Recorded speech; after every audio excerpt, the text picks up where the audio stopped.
Come out with us and play, love your London, have a banana. Welcome to episode 5 of our series on the London borough of Barking and Dagenham. While we forayed briefly into Dagenham in the last episode, this episode we are firmly in Dagenham territory. We visit the amazing Valence House Museum, which, according to The Guardian, is one of the top 53 things to do in London, where we get to see, among other things, the world-famous Dagenham Idol. We take a trip through the Becontree Estate, once the largest public housing estate in the world, which even had its own railway. We talk about allotments, which are the heart and lungs of Becontree. Can you work out the one thing that they have in common with roads in the US state of Vermont? It may surprise you. We visit Parsloes Park, which is undergoing a fantastic rewilding project, and we of course visit Becontree Station. But we start our journey at another station, Chadwell Heath. Next station, Chadwell Heath. Mind the gap between the train and the platform.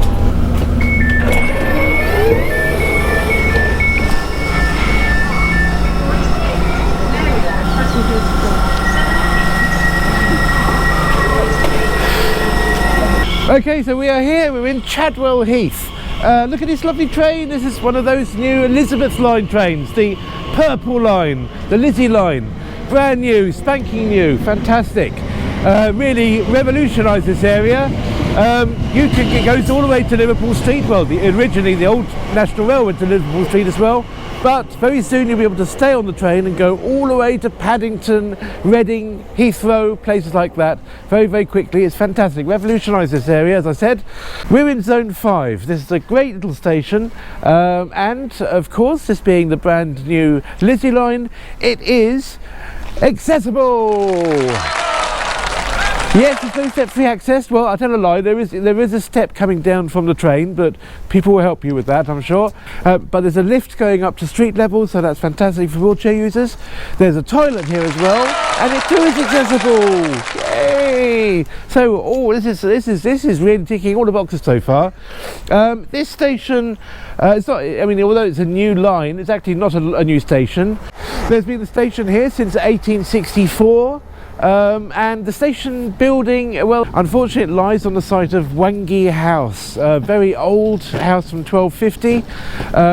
It was all knocked down in the 1830s to build the original East Counties Railway. Tragic really, but back then there wasn't the same sort of no, I mean there wasn't the same sort of regulation. They didn't realise how important these historical buildings would be. There was a little bit left over, but after they knocked it down, I think in 1910 they just got rid of the rest of it. But yeah, so this station here lies on the site of the original old Miyawaki House. 6 trains an hour off peak, and it goes up to 11 trains an hour in peak time. So this is quite a busy little train station. Let's show you around.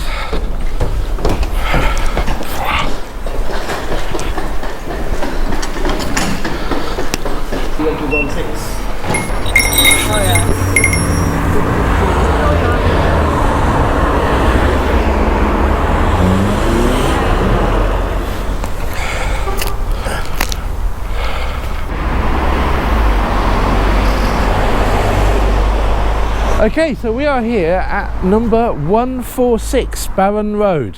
146 Barron Road. And this is where we're at the moment in Becontree Estate.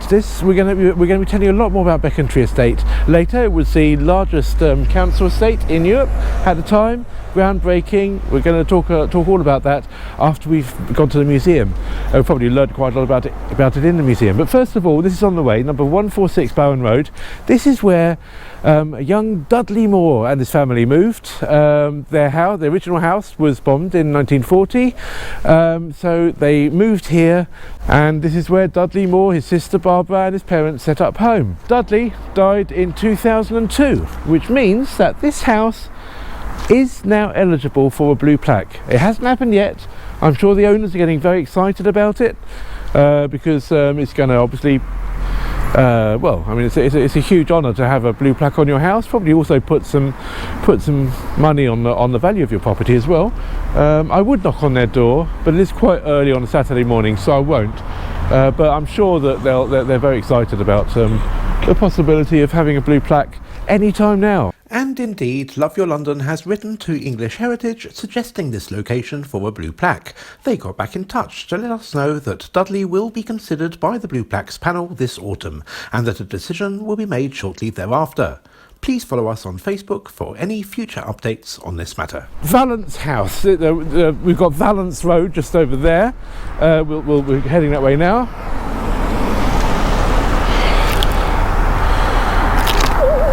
Oh, no. So, Valence House. Technically, we probably should pronounce it Valence House, because it's named after the French town of Valence. Well, it's actually named after someone who is named after the French town of Valence. Even though it's pronounced Valence, it's not Valence as in Valence Road, where the Crays grew up. That was spelt V-A-L-L-A-N-C-E. This is V-A-L-E-N-C-E, Valence. The name Valence has kind of stuck, Valence House, so that's how we call it now. Let's head now to the museum. Okay, let's make our way down to Valence House. We know that this house has been here since about 1250. Indeed it has. But I just wanted to pause this video to point out this very beautiful and ancient coppiced hazel tree. Actually, there's quite a lot of beautiful trees in these grounds. You know that logo for Valence House Museum you saw maybe just a few moments ago? Well, that's the flower of the tulip tree, or liriodendron. And there it is, it's just outside the door to the museum. And that tree over there, to the left of the door, is a ginkgo biloba, and that's a tree that's rich in antioxidants and can be very beneficial for people with memory problems. Oh, and you see that little tree over there? That's a very old holm oak, and it's one of the 61 Great Trees of London that featured in Time Out's Great Trees of London book, which came out in 2010 and is now out of print, but you can still buy it for £9.76 from our affiliate Amazon link in the description. Anyhow, back to the video. We know that this has been here since 1250, because that's when it appears first in a legal document. It may have actually been here a lot earlier than that, but we do also see in 1298 it was transferred from the owner at the time to a French noblewoman called Agnès de Valence, and that's she gave her name to this house in 1298. Early on in the 1300s, she built a moat going all the way around the house. There is still a lake around the back, which is part of the old moat. That was a status symbol which she added to it to give herself a bit more airs and graces. She was the youngest daughter of William de Valence, who was a French nobleman who was also half brother to King Henry III and uncle to Edward I of England. Now, this museum houses over 20,000 objects. We're only going to see a little tiny bit of it here, but there's also an invaluable archive centre where maps, parish and school records, newspapers and stuff like that, all in the local area, are kept for the public to browse during opening hours. And they've got a whole map chest here as well, all full of local maps, so we might have time to open a few drawers hopefully, but that's going to be fun. There's also something really, really old in here called the Dagenham Idol. What's all that about? Let's all find out and see. So here we go. Welcome to Valence Museum. This is exciting.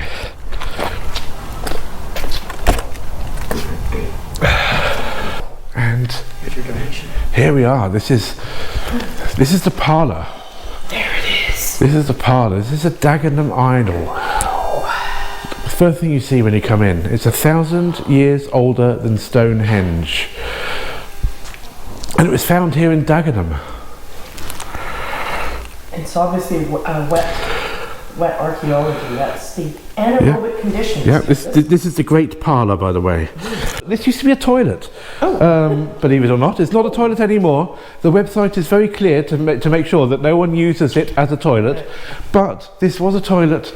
The smallest room in the house. There you go. Like a garden. It's a little hidden toilet. This here gives you a good idea of what Valence House used to look like. As you can see, it used to have a moat going all the way around, well, apart from obviously a little bit here for access. Part of what that fishing pond was. Yes, that's right, that's part of the fishing pond. It was a status symbol that was put there by Agnes de Valence. And by the way, this museum is completely free, so do feel free to, and the exhibitions change quite regularly, so what we're showing you here today isn't going to spoil it for you at all. There are some changing exhibitions all the time. Here we have some artefacts that have been found. These would have been the people responsible for that idol? Yes, that's right. 4,000 odd, 2000 BC, Bronze Age, Yeah. Stone Age. Oh, look who that is. Yeah. We've seen that man's name before, haven't we? Bobby Moore, we have indeed. Sport, here we go. I like it. Now, these are the Dagenham Girl Pipers. Actually,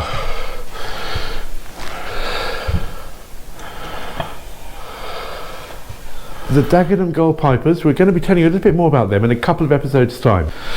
They were first founded in 1930 as the first female pipe band in the world. Tell you a bit more about them in another episode. Don't want to spoil it for you now. Let's have a look.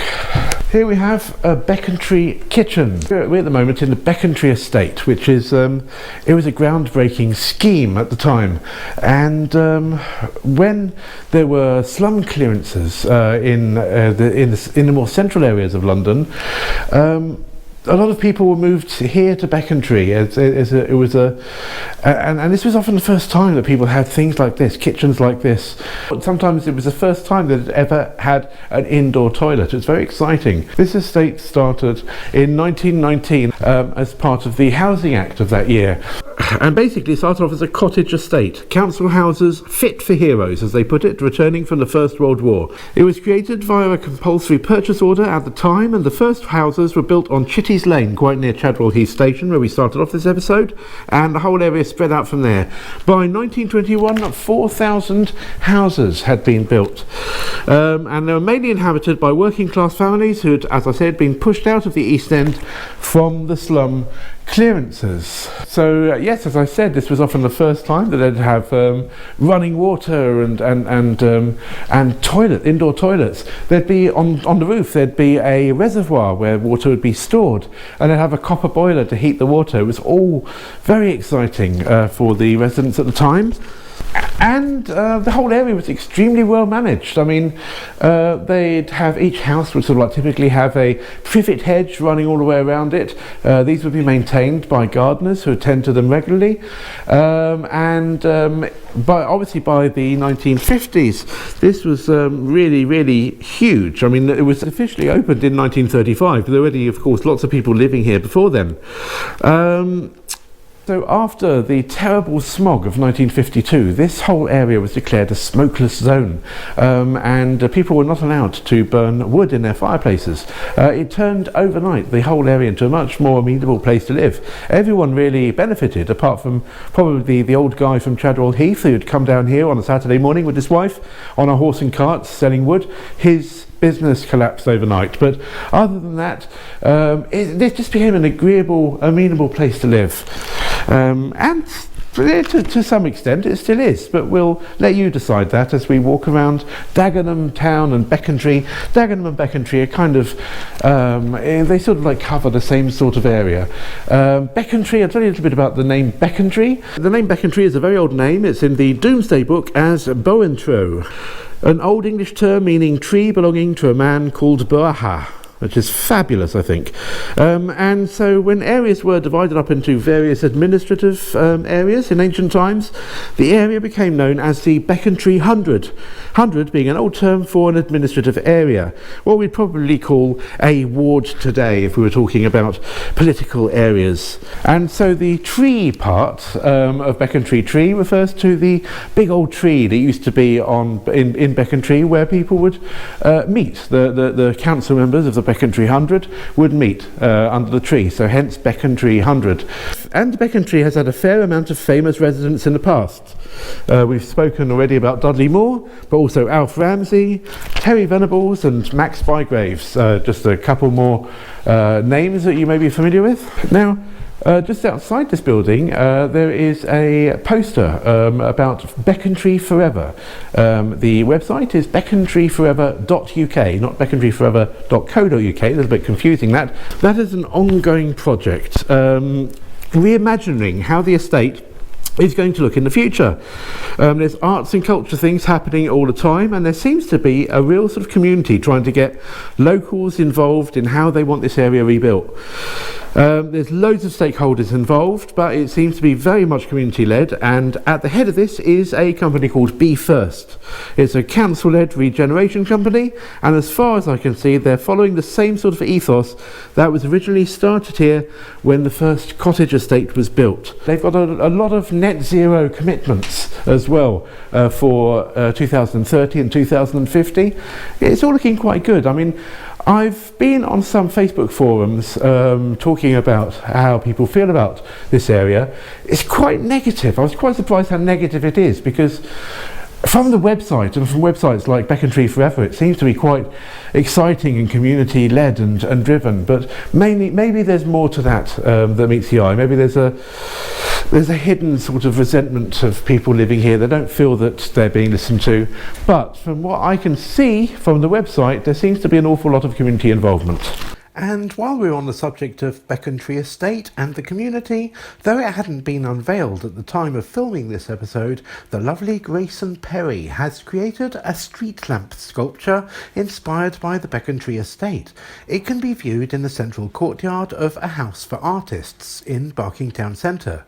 This is an initiative led by the charity Create London to provide sustainable and affordable housing and workplaces for artists and their families who live within the London Borough of Barking and Dagenham. Aha!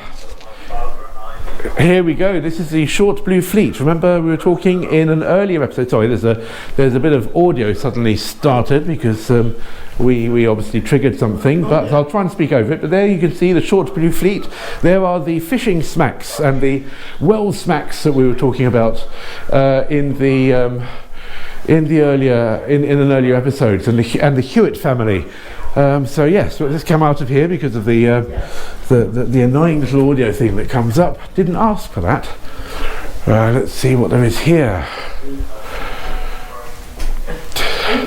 Oh, those light medieval painting. What's that?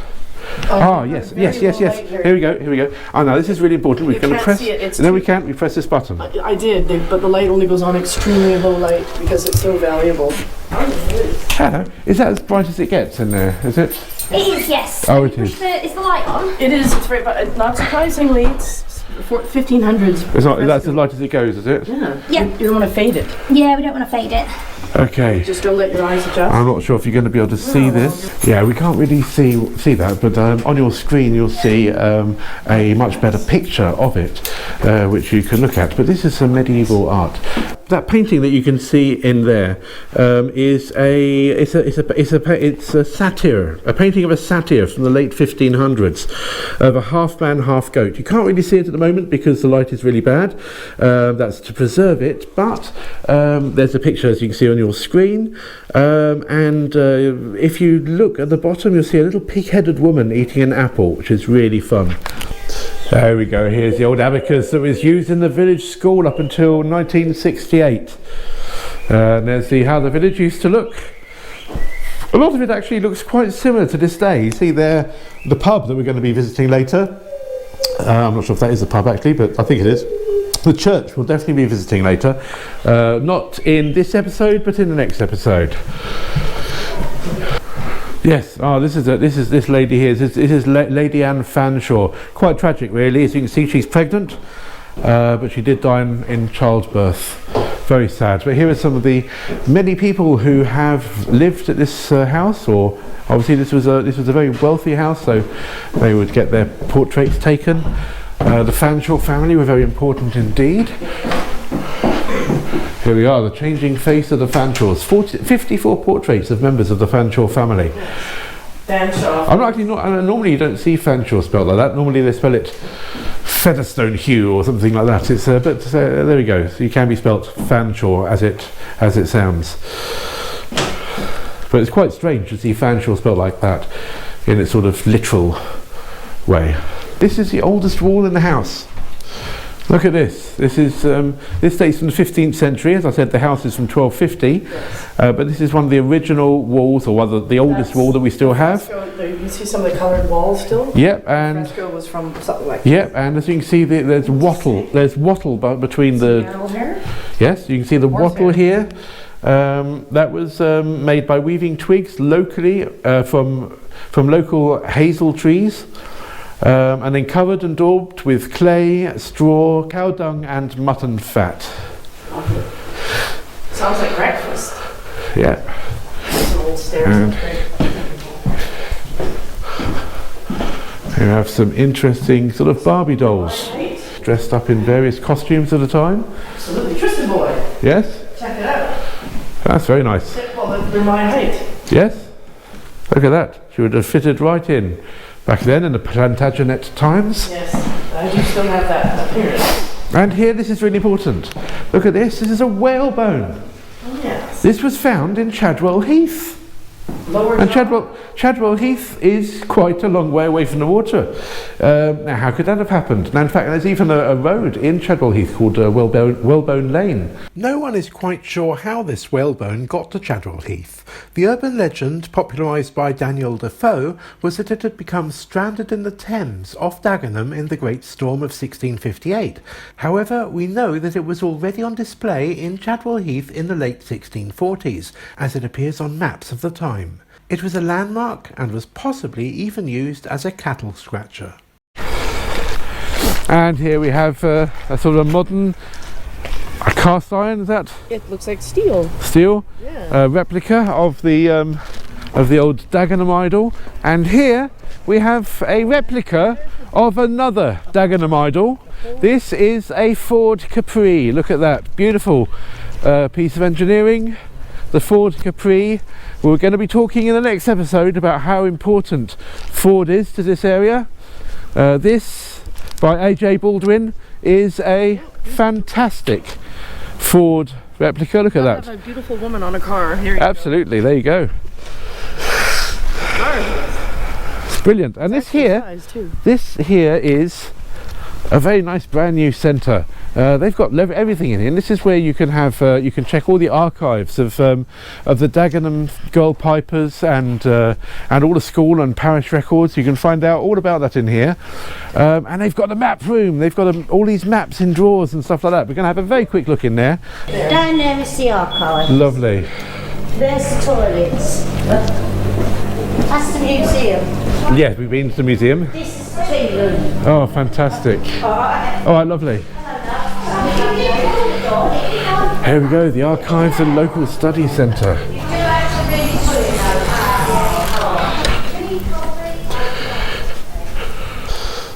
Oh, look at that. So, I mean, I can put it, although it's not got much, but it's sort of, you know, it's got, There it is, Valence House. yeah, so that's there. So when did it begin to be called Valence instead of Valence? Oh God, over the years, very early on, but Yeah. I mean, we've Always called it Valence. yeah, Yeah. yeah, so from Agnes, because I'm in Agnes's time, but whatever. But so there's that one there. I've got the bomb map as well. Which is Yeah, that'd be yeah. wonderful. Done. Yep. Yeah. Thank you. You can do one. And anyone can come here and browse. Anyone can, is more than welcome. Oh, Very welcome. I've got a little spider there. Oh, you little devil, come out. We can't have you in here. That's a jumping one. Yeah. Oh, God. Come on, little devil. That's it in there. That's it.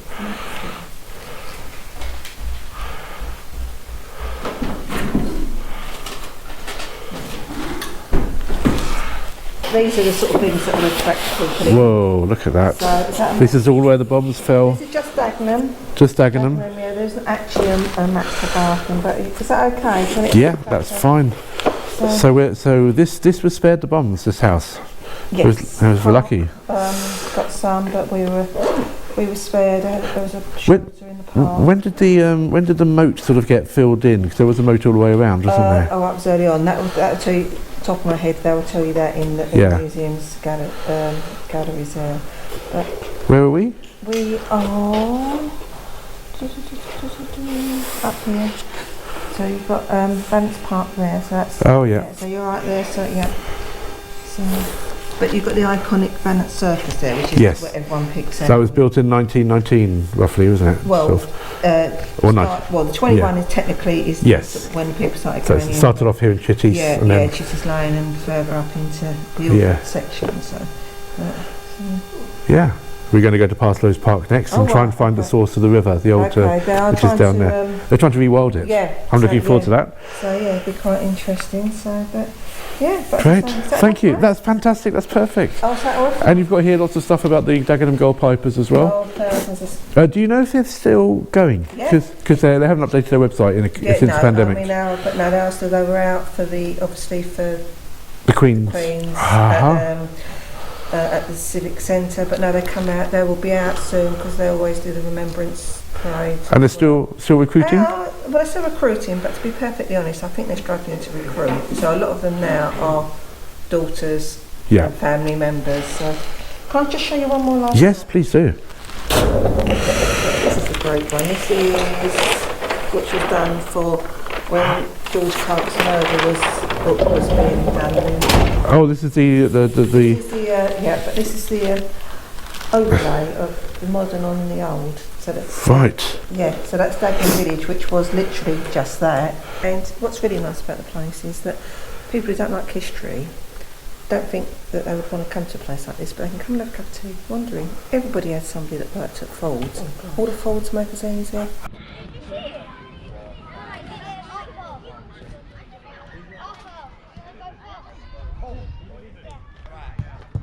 Here we are, look at this lovely old post box. This is GR. There's no 6 there, which means this is actually a George V post box. Sometimes I think I've seen photos of this box having sort of like a knitted hat on top. There's someone who goes around sort of like putting little hats on these boxes. What? Gorilla knitters? Yes, gorilla knitters. But yes, so as you can see, this road here curves around. This here is Valence Circus. Valence Circus is a perfect circle, as you can guess from the name Circus, and this is one of the most recognisable landmarks, at least aerial wise, of Dagenham. If you look here, I mean, you can't really appreciate it really from the ground, but if you look here at this aerial photo, you'll see that it's a perfect circle. This is sort of like the epicentre of the whole Becontree Estate. The Becontree Estate itself started in Chitty's Lane, quite near Chadwell Heath, but it slowly started expanding, and this is a perfect example of these fantastic buildings that were built for the working classes. They were the working classes had moved from the East End, but they still had to pass an interview to move here, and they, as I said, it was as you saw from the typical kitchen and sitting room that we just saw in Valence House.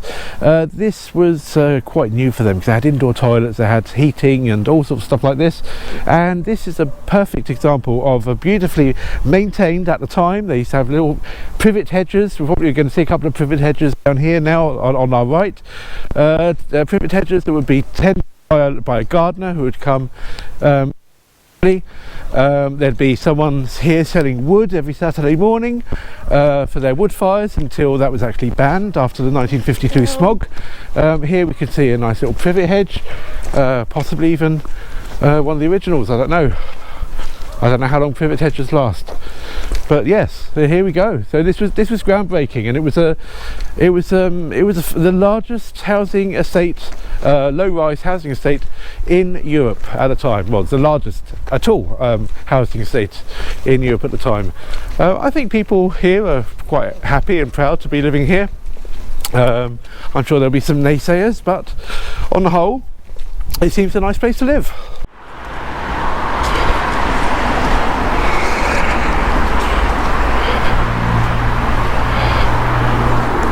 We're here at the cherry tree. Hopefully those signs are just there because Halloween is coming up. I'm sure that they don't really want us to keep out or turn back.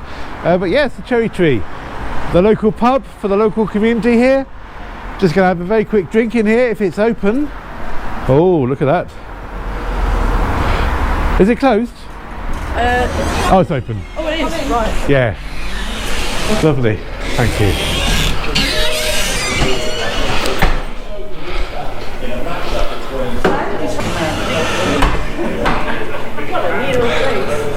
Yeah. You got all out for Halloween this year, haven't you? Yeah, well, we do every year, yeah. Yeah. That's what I'm talking Do you get a lot of Halloween trick-or-treaters around here, or I don't see as many this. I think it's a different world now, isn't it? Yeah.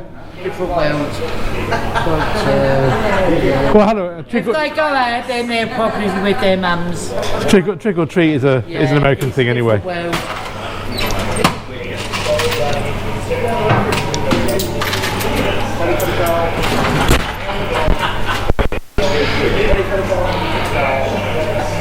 Two Aspal, please. Yeah.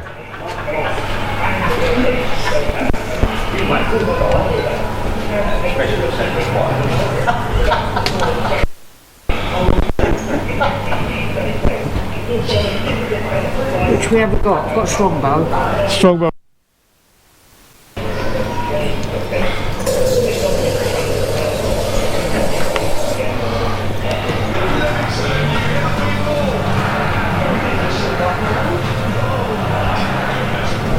Oh, this is lovely, isn't it? And how refreshing to get a pint for under £4. They'd run out of Aspal, but apparently Aspal is also £3.90 a pint. Which Let's not tell our viewers Well, what no. time it is. The sun is over the Ardon it is in about shortly. in a few hours. Anyway, so yes, we have to. We need nutrition really. Oh, no. I mean, this is expensive work. Support your local business. Yes. I mean, to support us. We're a fledgling channel. We're in our second year now. We need help. We need help to. I mean, obviously, you can help us financially. You can use Patreon. You can become a patron, like a few people have already bravely done. You can sort of like send some money our way, but you don't have to send money. You can, if you want, support us by just simply sharing this video. Make sure that a lot of people see our videos. Share them.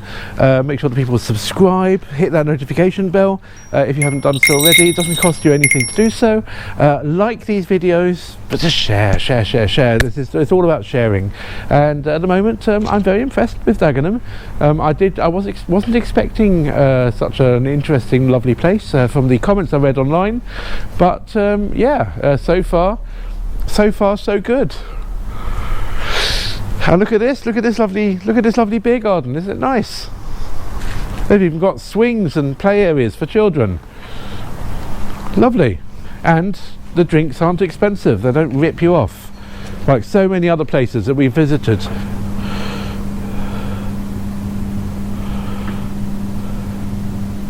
Lovely.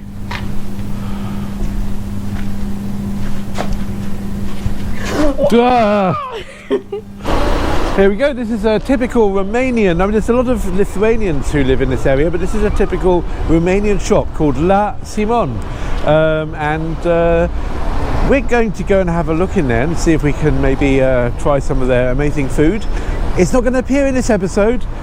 In fact, it's appeared in an episode that has already been shown about Romanians in London, so there will be a link in the description below. If you haven't seen the episode, then check that out after this episode, and we visit this shop as well as a lot of other things that are Romania related in London, so do check that out. But we're not showing you this right now.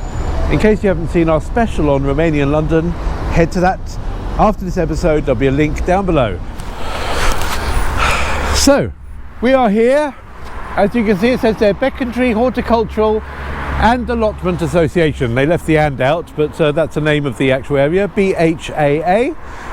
This is one of 7 allotments in Becontree and Dagenham area that is managed by this association in conjunction with Barking and Dagenham Council.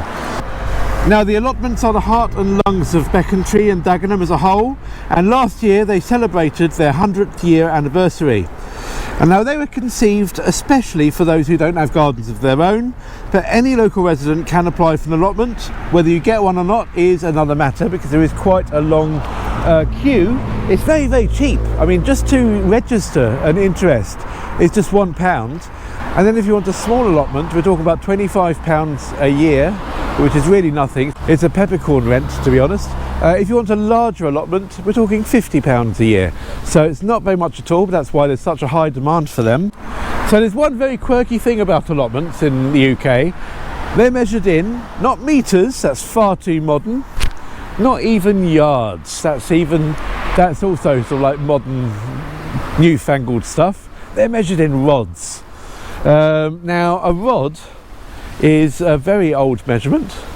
One rod is 16.5 feet, and there's 4 rods in a chain. So a small allotment, which is 5 rods, can also be called a chain and a quarter. Large allotments, which are 10 rods in length, they are in fact 2.5 chains in length. So if like me you have fully adopted metric measurements, it's quite easy because we just multiply rods by 5 and it becomes a metre. So if there are 5 metres in a rod, the small 5 rod allotments are in fact 25 metres.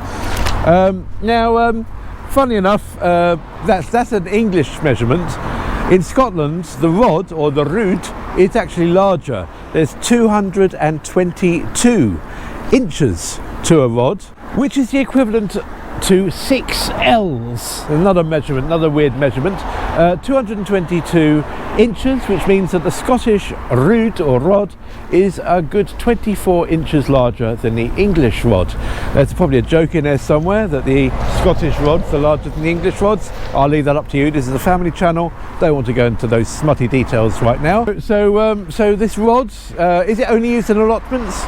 Really, it kind of is. There is another thing that rods are used in this country, and that is when you talk about portages. A portage is the amount of time that if you're carrying a canoe, you take to go on land from one stretch of water to another.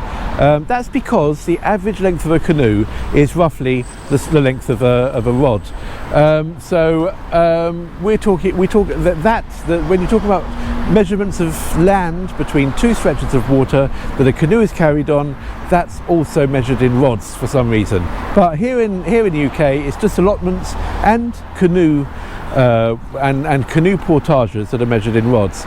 Funnily enough, in America, there is one place where rods are still used, and that is in the state of Vermont. The width of roads are still measured in rods for some reason. Who knows why?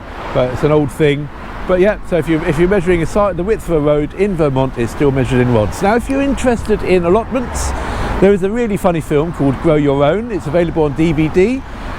If you use our special link, then you'll be able to get it from Amazon for the amazing price of £5.99. And by doing that, it helps us build our channel. We get a little bit of commission via the affiliate link. It's not actually based here in Dagenham. It was filmed on Merseyside. But it tells a typical story of what life is like on allotment. It stars people like Eddie Marsan, Olivia Colman, Omid Jalili, and it's a very funny British story about life on allotment, and especially when an Asian family moves in. They're original quite prejudiced about these newcomers, but they end up growing to fall in love with them and their ways. We want to welcome them, but on our terms. No ball games. No ball game! No barbecues. I can smell meat and garlic.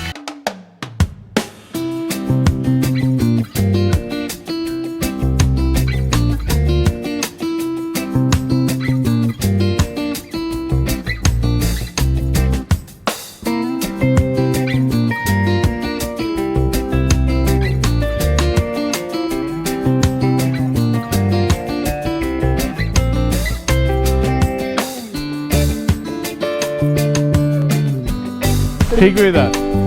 Gorgeous. Very nice. That takes years. Yeah? You can tell them. Yeah? They grow wild in Spain. Yeah. Okay, so we are here at the Wren Road entrance to Parsloes Park. Now, the name Parsloe comes from an old family that used to live around here called Parsloes. I'm not sure how you pronounce it. It's on your screen. They had a manor house here, which is now gone. This northern part of the park is known as the Parsloes Park Squats. That's squats with 2 T's. As you can see,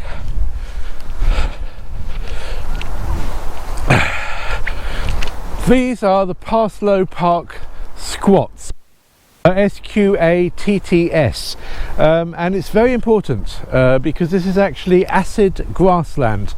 Acid grassland means that I wouldn't go too far in there because it's full of spiders. Okay.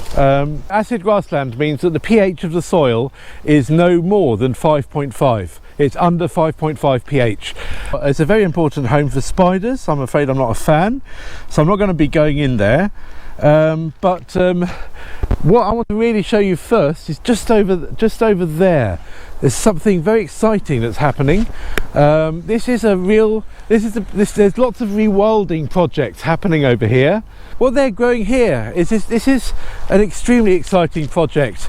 They're building a forest in just 1 acre. They're building a massive forest. They're planting 32,000 native trees from 24 different native species from these British Isles in just 1 hectare. And this is using what is called the Miyawaki method. And this is going to be known as the Forest of Thanks because it's been achieved thanks to the conservation volunteers, NatWest Bank and the local council.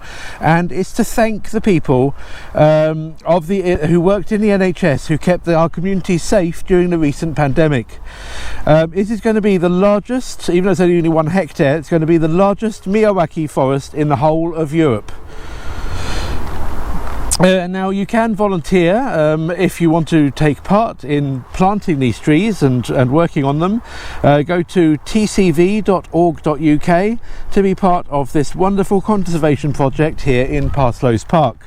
It's an amazing initiative, and this is here actually where Christopher Addison, the MP for this area in 1935, officially opened the whole Becontree Estate in a big ceremony. Here, 1935, there was a big ceremony. Here's where he opened it. So yeah, this is interesting. Now this whole area is going to be rewilded, not just this oak leaf shaped forest of 1 hectare that you saw on your screen just a few moments ago. We're going to go over there because there's something very exciting. There's an old hidden brook called Gores Brook, and it's underground, but it's going to be lifted back up to the skies. It's going to be unculverted. It was culverted, it was covered over, and it's going to be rewilded. So let's go and check out where the river started. Okay, so yes, here we are in the middle of Parsloes Park. There used to be a special train line called the Becontree Estate Railway, which was just for people who were building the Becontree Estate. It was not for pedestrians, so they actually got rid of it and they ended up using a Becontree station, which we'll be looking at later.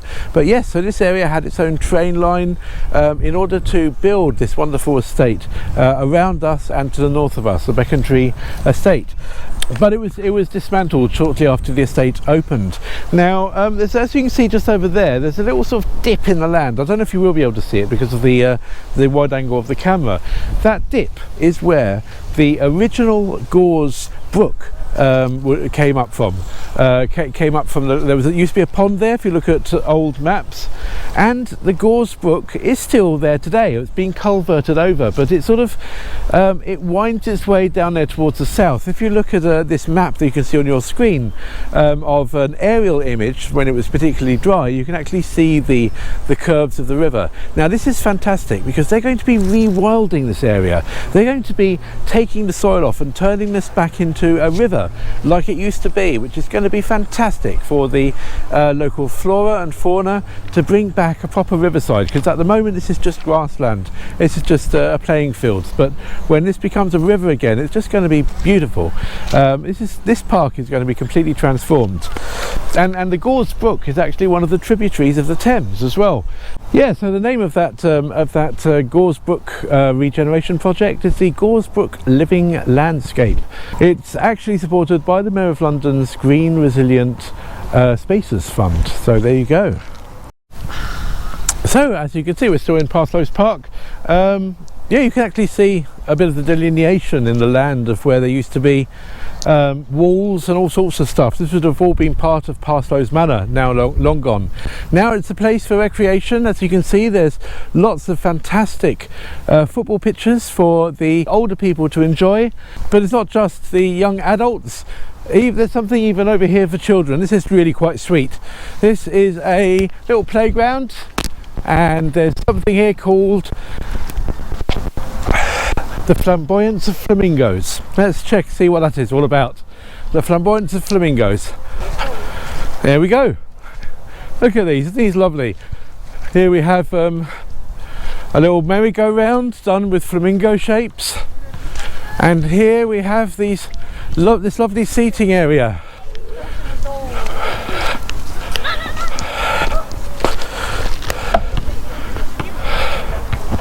Yeah, this is nice. This is the flamboyance of flamingos. Something to brighten up the area. Everyone loves a flamingo. This lovely bright pink colour. Few people have moaned about it not being very safe. The ground being very hard and stuff. Check it out. Oh, the slide's a bit soft. Yeah, I think this is.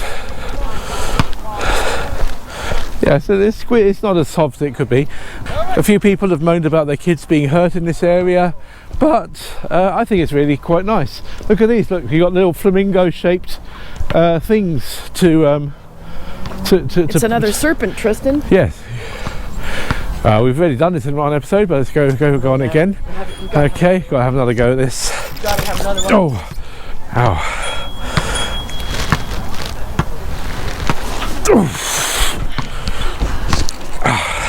Graceful, elegant. I've got deja vu. We've done this already in the series. Don't want to be too repetitive. Let's move on. Let's do something really original and really different. Let's go and check out the local station. There we go. Go and check out the local station. It's Becontree Station. We're going to be ending this episode on Becontree Station. Got a few things to tell you about it. Let's go and check it out.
I think some chips are in order. Let's go and check out Popeyes. I've heard that's meant to be meant to do some really nice chips in here.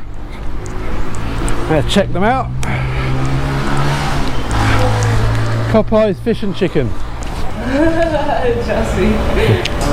Chips and sausage. Okay. It's sausage for breakfast. Oh, can't have too much sausage. Sausage and chips, £4. £4. Lovely, that's all right. Ketchup and mayonnaise. On top, yeah, lovely. Ooh, maybe take the hair off. Where? There's a hair. Where's the hair? There. Yeah. Cool. Sorry, darling. That's all right. That's all right, and a bit of mayonnaise as well. Mayonnaise? Yeah.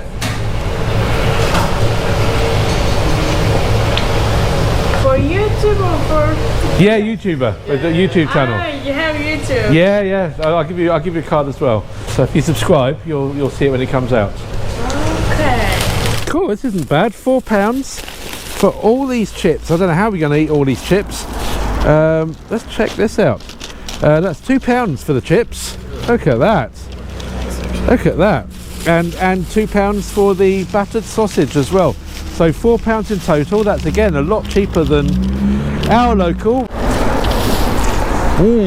Oh, I love that. Good. Glad you like it. It's all yours. I did say I didn't want that. Oh. You like those? Yeah, proper chips, not the nasty sort of like thin fries that you get. There you go. That hair freaked me out. It was a big long. The hair was outside. Gross, man. I should have given this for free. You don't have hair like that in your food. It's not nice. You took the hair away. Alright, nice. Okay, so here we are. This is the end of our episode. We're here at Becontree Station. Good way to end this episode, largely on the Becontree area. Used to be called Gale Street Halt. As you can see there, the name of the street is Gale Street. Used to be called Gale Street Halt when it opened in 1926. I did mention earlier that the Becontree Estate had its own sort of railway to build the estate, but once that closed down, then this station became the one that people obviously used. It's in Zone 5. It was designed by William Henry Hamlin and it's on the District Line. However, it has no step-free access at all, so it's not accessible. It does have toilets though, but unfortunately the toilets aren't accessible either. I guess it makes sense because the station isn't accessible, then the toilets I suppose don't have to be accessible, but just make it all accessible. Come on, we're actually going to be doing a special about accessibility on the London Transport next year in conjunction with our patron Kate Carrier, so look forward to that. Remember to subscribe. Remember to hit that notification bell so you get to be the first to hear about all these things. Also like this video if you enjoyed it. I assume you didn't. Dislike it if you didn't. We don't mind, but hopefully you liked it. And remember to comment in the YouTube comments below. That also helps with all the algorithms. Share it on your social media. That's the main thing. Or be our patron if you want to give us money, but you don't have to. But obviously every little helps. So yeah, here we are. This is Becontree. And so here is where this episode comes to an end. We've still got 2 more episodes to do on Dagenham. Those will be the last 2 episodes of our 7-part series on Barking and Dagenham. And so next we're going to be looking at Dagenham Docks, and I hope you're looking forward to that. There's a bit of a hint there about what was famous at Dagenham Docks. Yeah, I'm sure you know. But anyway, we've got all that to look forward to. I hope you're looking forward to it. There we go. That's too obvious. Anyway, so see you. 1, 2, 3. Till next time. Bye. All right. Yet another winner. Next time on Love Your London, we will be in Dagenham Dock, site of the famous old Ford factory, which had the largest neon sign in Europe at the time. We visit the site of a tragedy that turned parts of Dagenham into an inferno last summer. We visit the parish church, where there is a memorial to a crime that has never been solved. We have a drink at the beautiful Cross Keys pub, and much, much more. Till next time. From Acton Town to Wimbledon, from Brixton to beyond, love your London, have a banana.